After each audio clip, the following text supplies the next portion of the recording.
de volta com Cleiton Leme. Cleiton, você estava me falando do olhar que vai envelhecendo. Muitas vezes é muito importante a maturidade do artista para poder criar uma relação e criar uma consistência maior no trabalho que ele está desenvolvendo. O novo sempre é bem-vindo, né? Mas não podemos desprezar a experiência. Não vamos usar o termo velho, mas vamos usar a experiência. E o que eu tenho visto muitas vezes são pessoas que se lançam numa universidade e vêm com propostas, muitas vezes, errôneas, porque acham que aquilo que foi dito na sala de aula é o máximo, é verdade, vamos lá, né? Então, você tem anos e anos de experiência... Que ele viveu. Entendeu? Você viu uma construção de um tipo de teatro, enfim. Como que você vê isso? Porque hoje tem faculdades, universidades com ensino à distância, então você aprende a fazer teatro hoje sentado na sua casa através do ensino à distância. Eu começo a me perguntar como que é isso, porque para mim teatro é gente, dança é gente, né? Como que se dá para fazer isso? Então, como que você vê essa postura hoje das pessoas que saem e são donas de uma verdade? E que verdade é essa? Você como artista. Quando eu fui para a universidade, eu já tinha mais de 25 anos. E quando eu fui para lá, eu sabia o que eu estava indo buscar. Não como final. Mas eu sabia que eu estava indo para uma experiência que era para ser levada a sério e que, às vezes, não é uma regra, mas que, às vezes, quando a gente vai muito jovem, a gente, às vezes, não consegue compreender isso. Porque eu entendo que a gente vive processo de corresponsabilidade. Né, aí cai na experiência. Exatamente, porque, assim, quando você vai mais velho para um espaço desse, você sabe um pouco do que você é, da tua história, e você começa a receber um monte de informações que gera uma crise, é óbvio, mas que você vai tentando articular esses lugares, né? E foi o que aconteceu comigo. Durante muito tempo fiquei resistente a algumas coisas, porque eu sabia já de um jeito, por que eu tenho que saber desse jeito agora? Então, mas aí eu fui entendendo por quê, que as coisas não se chocavam, mas elas se juntavam, elas se ampliavam, né? Então, fiquei pensando muito nisso. Então, quando a gente pensa na universidade, ela é uma das possibilidades de construção de conhecimento. Ela não é a única possibilidade de eu saber, né? É óbvio que para uma pessoa fazer teatro, fazer dança, ela não tem que ir para a universidade. Mas a universidade é um lugar de pesquisa, é um lugar de aprofundamento do conhecimento, sim. Hoje eu posso dizer que quando eu fiz dança na universidade... Mas deixa eu entender uma coisa. Quando uma pessoa, para fazer teatro e dança, você acredita que ela não tem que ir para uma universidade? Não necessariamente. Não necessariamente. Mas quando ela vai aplicar isso, né? Quando ela vai, como você diz, ser um mediador, orientar as artes para um grupo, você acredita que ela, teoricamente, ela não tem que se legitimar para poder passar isso? Eu acredito nisso, mas eu também acredito que a universidade não é o único lugar que isso possa acontecer. Não. Mas eu acredito muito nisso, com certeza. Quando eu falo em universidade, eu estou abrindo um leque para quem pesquisa, para quem... vamos dizer assim, vamos tirar a palavra universidade. Vou reformular a pergunta. O ensino formal. Você acha que a pessoa não tem que buscar a teoria para poder estar à frente? Sim. Porque às vezes isso me assusta muito. Hoje eu entendo isso. Tanto que eu, Júnior, durante muito tempo trabalhei sem esse tipo de respaldo. Mas aí chegou um momento que eu me deparei com a minha limitação. Em sala de aula.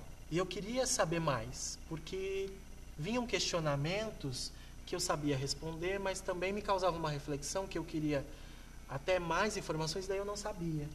E aí eu falei, não, eu preciso parar agora, eu acho que eu preciso me dedicar, porque quem está em sala de aula, às vezes, doa muito, se doa demais. E, às vezes, não tem com quem trocar, né? Também, às vezes, não faz muita aula. Então, chegou um momento que eu precisei ir para um lugar específico onde eu ia cuidar de mim, onde eu ia receber cuidado, né, relacionado àquilo. Então foi onde eu entendi no meu corpo determinadas coisas que hoje eu posso propor de novo.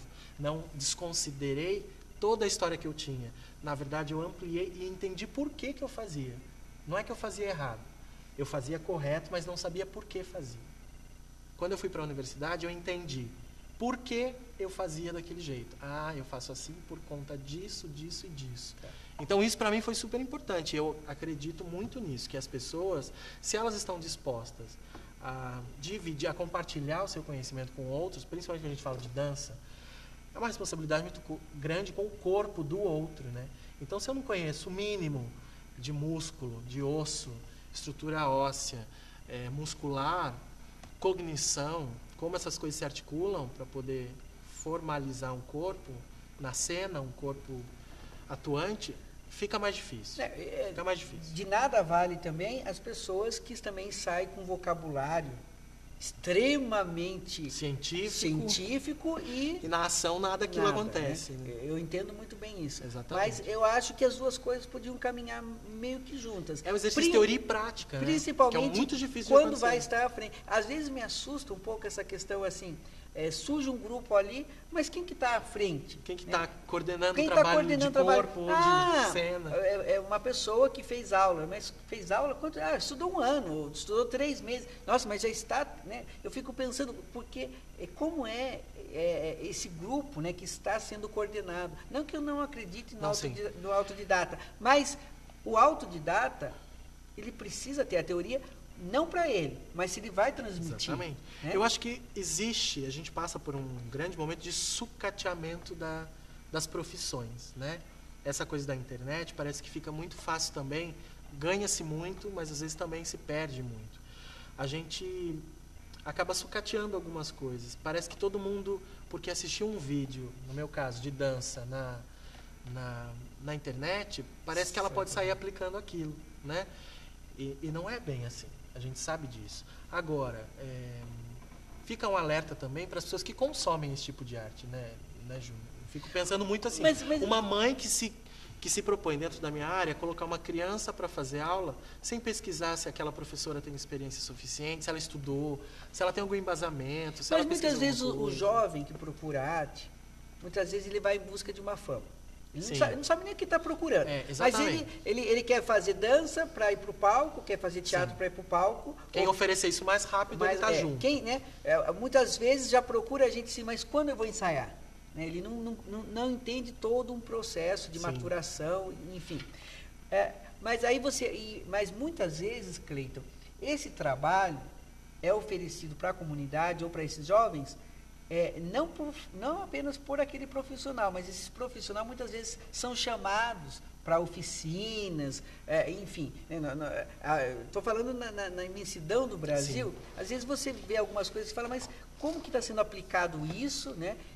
Recentemente eu fiz uma visita para o Nordeste e fiquei muito preocupado de ver assim, muitas pessoas em busca de uma arte e as pessoas que estavam ali desenvolvendo não tinha noção sequer do que estavam falando, do que estavam fazendo. Então, como é que vai ser construído isso? Né? Porque nós, ainda que estamos no estado de São Paulo, somos muito privilegiados. Né? Sim. E aí, falando em termos de Brasil, né, como é que se dá? E aí eu fico pensando, quem são essas pessoas que estão chamando as oficinas, quem são essas pessoas que estão chamando os mediadores, que estão à frente das mesas redondas, enfim. Né? Tem uma questão, Júnior, que eu acho que contribuiu muito para esse tipo de sucateamento que a gente está falando. O próprio poder público, quando ele cria edital de chamamento, de divisão de verba. Nós vamos falar nesses Vamos chegar nisso. Mas só para a gente entender que esse sucateamento também tem a ver com uma diretriz do próprio Estado. O que acontecia? Quando o artista apresentava um projeto para um edital, ele tinha que oferecer uma contrapartida. E essa contrapartida tinha que ser, às vezes, por exigência do poder público, dentro de uma comunidade, para a população de modo geral. Quando o Estado faz isso, o que acaba acontecendo? Muito artista que tem experiência na cena, na pesquisa da linguagem, mas não tem experiência alguma no trato da licenciatura ou de dar uma aula da pedagogia, do ensino da linguagem artística, o que acaba acontecendo? Para ele conseguir aquela verba para o projeto, ele acaba tendo que se submeter a esse tipo de de atividade. Quando ele faz isso, ele vai para um lugar da aula sem saber da aula. E aí a gente acaba tendo uma comunidade que vai receber um projeto de aula com gente que nunca teve experiência naquilo, mas por exigência do próprio poder público, para ele ter a verba para o projeto dele acontecer, ele tem que fazer essa contrapartida. Então, o Estado acaba financiando e induzindo o que não sabe, exatamente o que não sabe, e acaba colocando o artista num lugar de moeda de troca. Eu só te dou dinheiro se você der aula lá. Então, mas o cara não sabe dar aula lá. Mas até quando o artista vai estar se prostituindo, porque isso é uma prostituição. É uma prostituição, exatamente. Né? Até quando o artista vai estar fazendo isso, e até quando você acredita que o governo vai perceber que dessa maneira como é feita, está errado? Quem pode dizer para o Estado que essa forma está equivocada é o próprio artista. Se ele não diz, o Estado que está pensando em possibilitar o acesso, ele vai financiar um projeto, vai dar dinheiro para um projeto acontecer. E ele pode pedir como moeda de troca uma contrapartida na comunidade, para ele isso é bárbaro. Só que ele não tem esse entendimento. Porque para ele está acontecendo. Exatamente, né? Para ele está acontecendo. Ele está realizando, tentando criar uma política de atuação lá naquele lugar.